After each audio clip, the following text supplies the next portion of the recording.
Current training and support has been centred around how staff use it with students, given that we're currently in a pilot phase. But I think moving forward, the level of training and support will be more based around why staff should use it to record the CPD, how it links with current policies and procedures, how they can get the most out of it. But I think most staff so far have found it quite intuitive. It hasn't been very resource intensive in terms of my time training and delivering sessions or workshops. Staff have quite comfortably found their way around the system quite easily. In order to mainstream or roll out our e-portfolio used for CPD, the plan would be to trial it initially with key users, perhaps some call them e-portfolio champions or power users, people who are sort of at the forefront of trialling new technologies and new things as part of their ongoing routine. Hopefully we'd like to carry out a pilot and see how that works with staff and for them recording their CPD.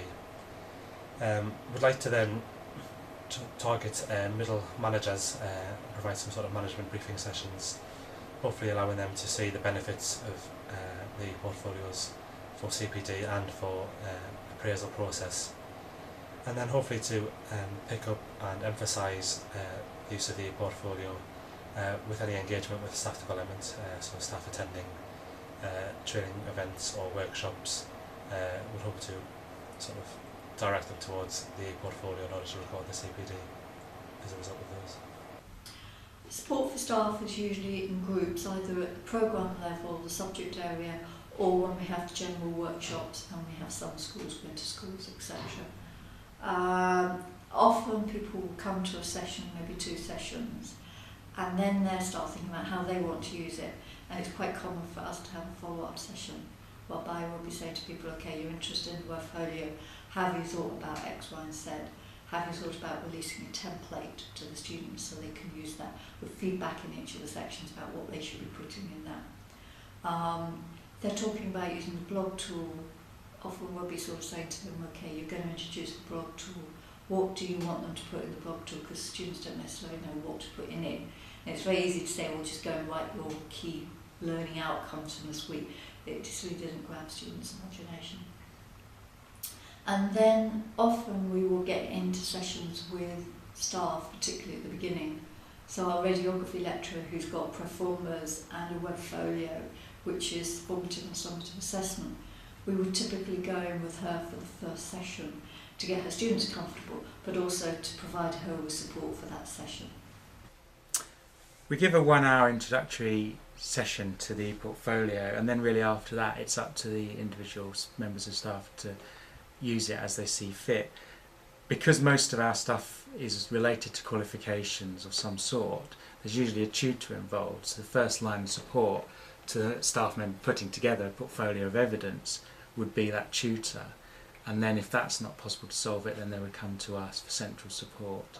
But we also operate sort of email support, one-to-one email support, so people who I know, who know me, who came to the training, are quite welcome to email me if there's any issues, and we can send them and help them that way as well.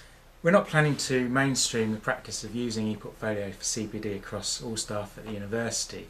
What we are trying to do through our ADEPT programme is to encourage staff to use ePortfolios for CPD, and we're hoping to bring out a CPD framework for which there should be a requirement of a portfolio, but that portfolio does not necessarily have to be an electronic one. So it very much fits with the general ethos of the university, is giving the choice, and that we're not going to impose a particular way of doing things on staff. With regard to training and support, generally I would say that people have found the software quite easy to use and can, after say a 2-hour workshop, can get going, provided they go back to their PC or workstation and get going straight away. They do tend to forget what they've learned at the workshop if they haven't got a good reason to apply it to an activity they're currently undertaking. So we found that support has been in that respect kept to a minimum. However, where we have needed to put in a lot of support is where the actual activity is a high-risk activity. So for instance on the PGC, we're asking them to compile a portfolio electronically and then submit it electronically. And this has been quite a new experience for quite a lot of the students who perhaps weren't that comfortable with using computers in the first place, and we have needed to invest quite a lot of support in that for them.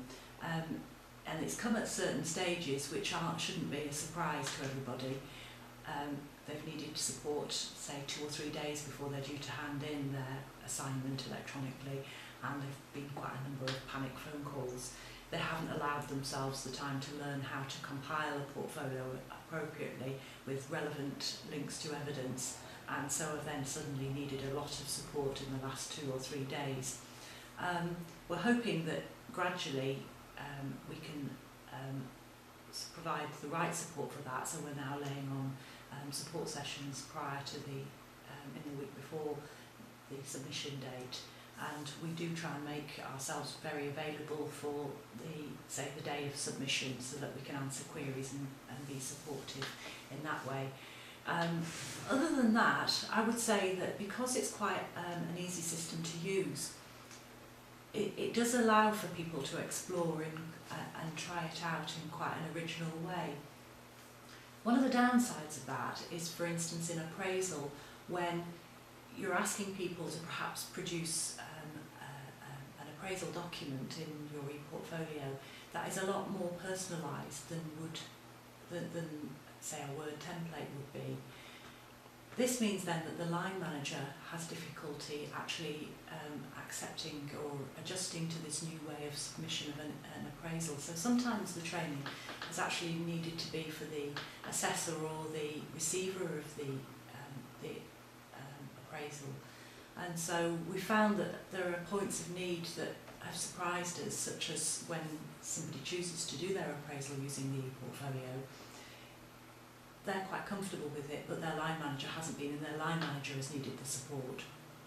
In terms of training and support, after the initial training day that PebblePad provided for us, myself and a colleague have led on supporting and enabling staff to utilise PebblePad. That's involved probably the equivalent of another study day, maybe in 2 half days, and subsequent to that, when we've had new members of the team who've actually come on board, we've done one-to-one sessions with them to introduce them to PebblePad. Other than that, we've not really had to do a great deal, because most of the team are very IT savvy in terms of both their clinical and their educational activities. I guess part of the reason we've not needed to do too much in the way of training and support is that we've created a lot of pro formas and templates which people can pick up and use and adapt and so on, so that's helped sort of minimise the amount of work they have to do for themselves, finding out how you can do X, Y and Z. I think perhaps the most time-consuming thing in terms of staff training was in use of assessment gateways and getting staff confident in the use of that, and also posting samples of work to a gateway that we create for an external examiner.